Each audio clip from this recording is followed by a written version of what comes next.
The field for the championship race in Phoenix next weekend will be set on Sunday out in Martinsville in the Xfinity 500, and that dynamic does play a role in how we view things for DFS for this weekend. There are guys in the cut line, there are guys in must-win situations, there are some drivers who may not care too much about this week. We have to consider all that before we fill out lineups, and it's a week where we do want to jam in a lot of lap leaders for DFS. What we're going to do today is break down playoff implications, what that all means for DFS, and let you know strategies and the top drivers in each salary tier over on FanDuel.com. Welcome on into the Heat Check Fantasy Podcast, powered by Numberfire. That's right here on the FanDuel Podcast Network and Numberfire.com.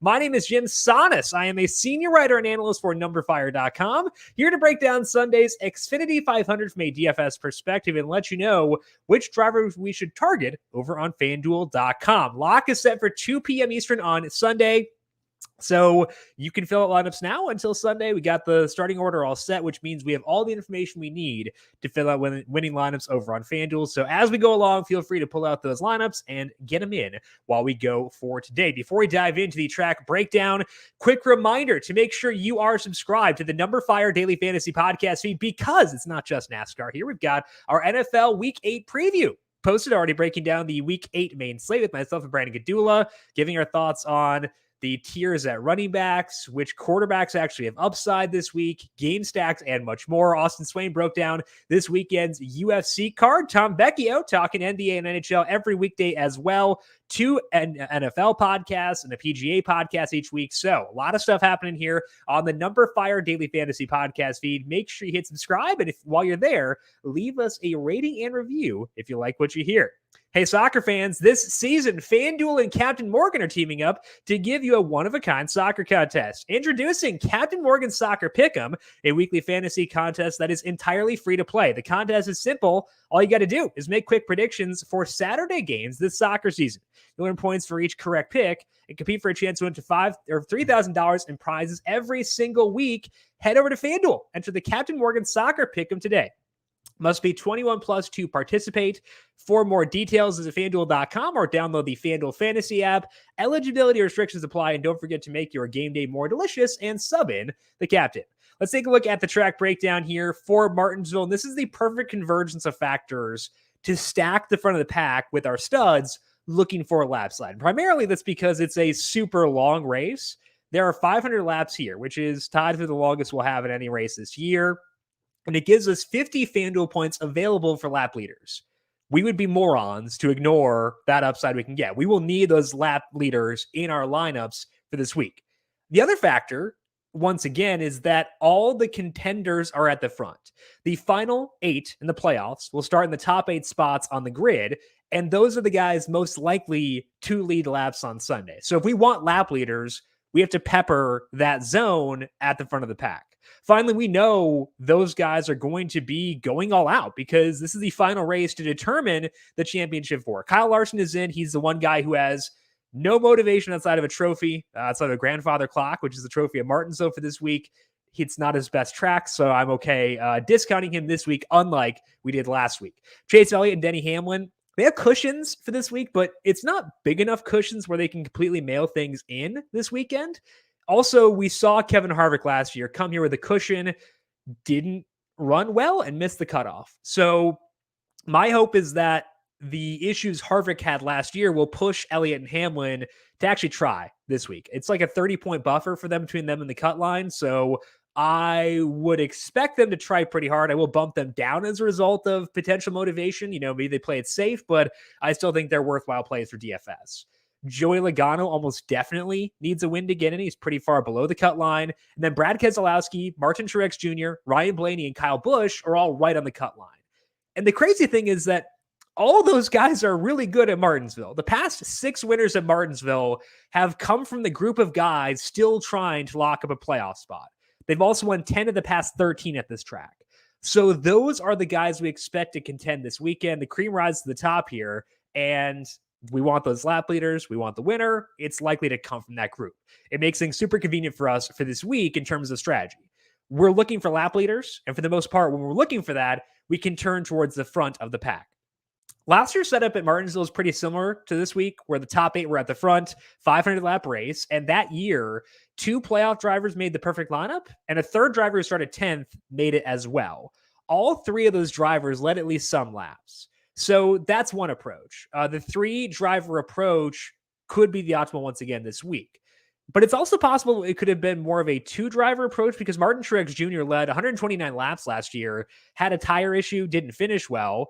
But had he finished well, he would have been inside the perfect lineup. It would have made both him and Chase Elliott in the perfect lineup. They both had very high salaries, so it would be a less balanced approach to have Truex and Elliott in that perfect lineup. Either way, in both scenarios, we would have had 2 playoff drivers inside the perfect lineup. And there is the potential for there to be a third lap leader, whether they're in the playoffs or just behind the playoffs, as we saw last year. So I think that's our template for this week. We want a minimum of 2 playoff drivers who can lead laps in every single lineup. Ideally, I would like to get a third in there as a guy who can lead laps. Maybe they won't, but like if I think they can lead laps, it means they can finish well too. So there's at least a safety blanket in case they don't lead laps. And it may be tough to squeeze it in, given that Truex is 14.5 and I want to get there. Chase is 14,000, but it's worth the gymnastics required to get there for me. That's the studs. We want at least 2 lap leaders, ideally a third as well. For the values, I do think that there are some place differential options this week, unlike the past couple weeks. This is the first race at a 750 horsepower track, at least among ovals, in 5 races now. So the finishing order last week is not going to be as reflective of who will be fast this week. And that sets the starting order effectively. So as a result, we do have some guys who my model likes who are starting deeper in the pack.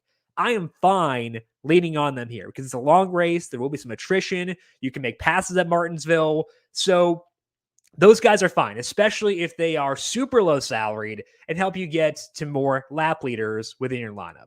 As far as data to emphasize, I lean more on track history at Martinsville than maybe any other track. I think it's like Martinsville, Talladega, Daytona are like the top 3 for me. It's a super unique track shaped like a paperclip.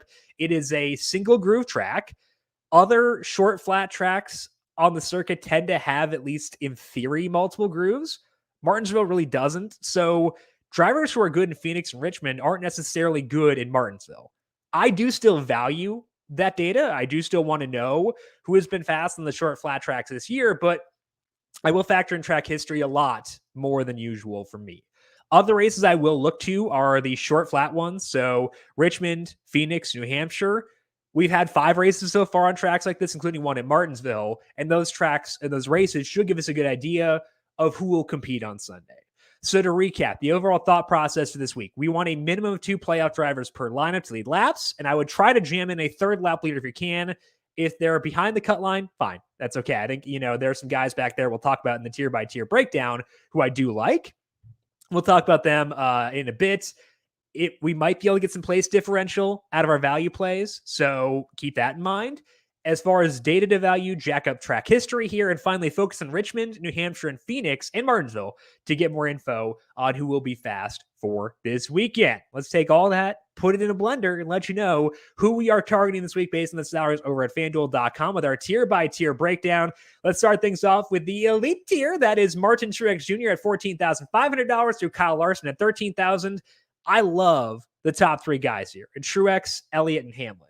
I have to rank Truex first, though, very easily. The big thing is that he's great at this track. Truex has won 3 of the past 4 races, and he could have won the race he didn't win in that span as well. Believe the race where he lost to Joey Logano in like a photo finish, maybe in the one before that streak started as well. So he could have won like the past 5 Martinsville races. He had an issue late in the one last year. In the previous 5 races, in the 5 previous races this year at short flat tracks, Truex has 3 wins in 5 races, a 5th place finish in which he led 107 laps, and a race where he spun due to a wet track early on. He is the top driver in this field, even after accounting for salary. Martin Truex Jr. is a guy we build around for this week. Elliott and Hamlin are complicated again because they both can win and they have won at this track. But again, they both have that cushion to advance, which may mean they try to play things safe. Again, I'm okay going here still because I think that the Kevin Harvick thing last year may scare them into trying. So I think that that's the plus thing here. But They might do it. Between the two, I prefer Hamlin. I think that he's been better on the similar tracks this year. He's got great. He was great on the short runs here back in the spring. I'm okay slightly lowering my exposure to Hamlin and Elliott to account for like the fact that they may play things safe, but I still think they're very good plays for this week. So to me, it's Truex and 1 in a tier by his own, Elliott 2, or Hamlin 2, Elliott 3 in a tier of their own, and then Larson 4 in a third tier among this individual tier at the top. The second tier is Ryan Blaney at $12,000 through William Byron at $10,000. I like this tier a lot. So I think that there is some leeway to gloss over Hamlin and Elliott and jump down from Truex and then go down to this tier for your second guy. Specifically, I really like the 3 Penske drivers in Ryan Blaney, Joey Logano, and Brad Keselowski. Blaney is awesome at Martinsville, and it was either he or Hamlin had the best car here back in the spring. Blaney was good in the long runs, Hamlin good in the short runs. Blaney led 157 laps. He had a fourth place average running position. He's been good at this track in the past. He can make a ton of passes. So Blaney, my favorite guy in this tier. Logano, not as good at Martinsville specifically, but has really good speed in the 750 package. And it's not like he's been bad at Martinsville. Again, he did win here back in 2018. He beat Truex in the line, photo finish, led 309 laps there. That was in a low downforce package as well. So 2019 is kind of weird for track history, but 2018 was good. Logano won that race. He led 234 laps in the spring race last year, also in the same package. He has finished 4th, 3rd, and 6th since they went back to the low downforce package. So I like Logano, despite the fact he's not quite as good at Martinsville as Blaney has been. Keselowski has struggled a bit in this package this year. He was good in New Hampshire, though, which is a pretty key indicator for this week, and a bunch of top 5s in Martinsville for him recently. I'm going to rank these guys: Blaney 1, Logano 2, Keselowski 3, with the reason ranking Keselowski lower being that he hasn't been as good in this package so far this year. But I wouldn't be shocked if I wound up being overweight on all 3 of those guys, just with the way lineups break for this week. Kyle Busch, I'm okay being a bit lower on just because the 750 package hasn't really been his friend this year. He was better in the playoff races. You're looking at Richmond, Martinsville, or Richmond and Bristol and Darlington, but still a little bit lower on him. So I'm going to rank this tier: Blaney 1, Logano 2. I'm going to go with Keselowski 3, William Byron 4, and Kyle Busch number 5. The mid-range on FanDuel is Christopher Bell at $9,500 for Eric Almarola at $8,000. If you're looking for a lower salary driver who can lead laps outside of Byron, who is $10,000, I would point to Christopher Bell here at $9,500. Bell is outstanding on short flat tracks, something he did in the Xfinity series too. So it's not like a small sample thing. He's just good. His aggregate average running position on the short flat tracks is the 7th best in the sport so far this year, ahead of 3 different playoff drivers. He ranks 8th in my model's projected average running position for this week. That is Christopher Bell. Hasn't been as good at Martinsville as like Richmond, New Hampshire, but he was fine here in the Truck Series. Plus, he finished 7th here in the spring after starting 23rd. So I am very into Bell at $9,500. If I need that $500 savings down from Byron at $10K, I'm okay taking that and going with Bell instead. I think that Bell really, really sets up well for this week, starting back at 12th. So a little bit of place differential there too. I think Byron's probably going to get the most interest here. I'm okay pivoting to Bell in tournaments and taking advantage of how good he has been on this track type this year. Eric Almarola is one of the bigger place differential guys in the field. He's starting back in 22nd at $8,000. He hasn't been as good at Martinsville as he's been at places like New Hampshire, but he has top 10 upside. He was 7th here last year and 9th 2 races before that. And we saw him win in New Hampshire. So he's had good upside. I think he and Bell are 2 of the better plays in the field relative to salary.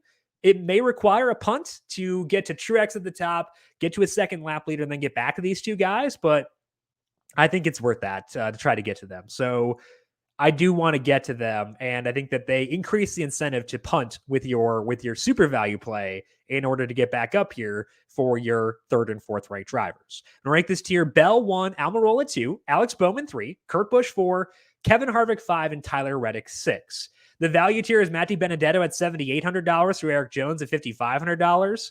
I think this tier is pretty nice. I'm going to rank Matty Benedetto first of the group. His 3 races here with Wood Brothers Racing have resulted in finishes of 7th, 10th, and 12th. He was really good in New Hampshire this year as well.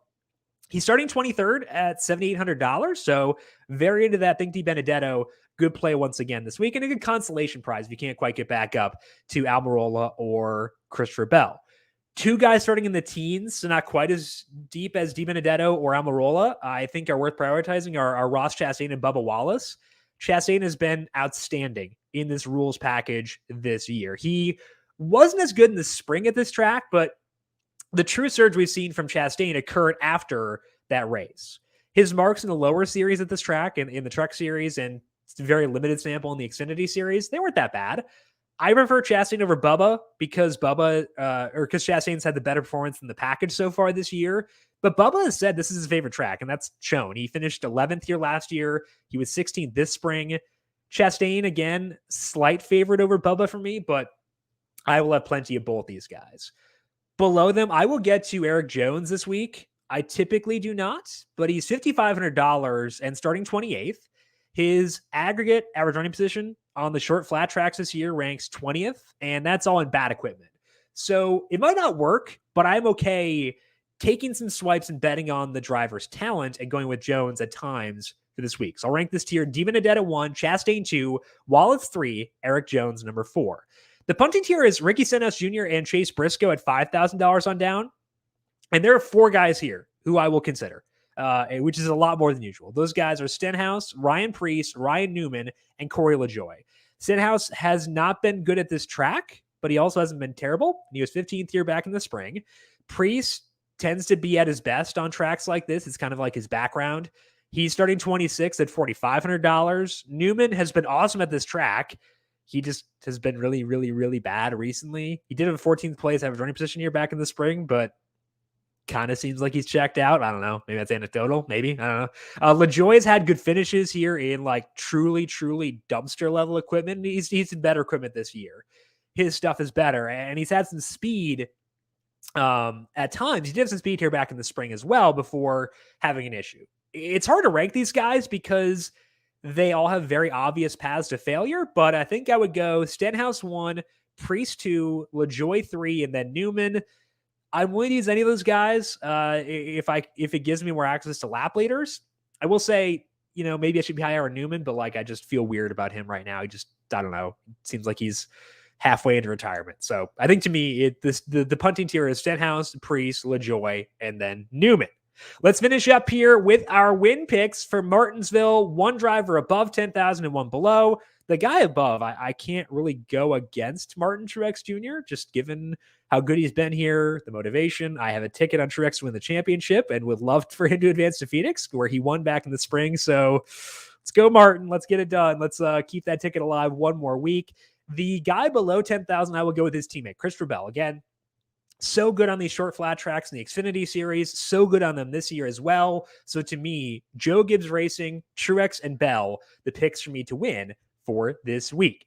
That is all that we've got here on the podcast for today. But again, a lot of good stuff here on the Number Fire Daily Fantasy Podcast feed: NFL, PGA, NBA, NHL, UFC, and of course NASCAR for next week as well. All right here in the same place. Hit subscribe and leave us a rating and review if you like what you hear. If you've got questions for me, I am on Twitter at Jim Sannes, JimSannes. You can also follow the FanDuel Podcast Network at FanDuel Podcast. Big thank you to everyone for tuning in for today. Good luck to you with the Lance Martinsville. We'll talk to you once again next week to break down the championship race in Phoenix. This has been the Heat Check Fantasy Podcast, powered by Number Fire.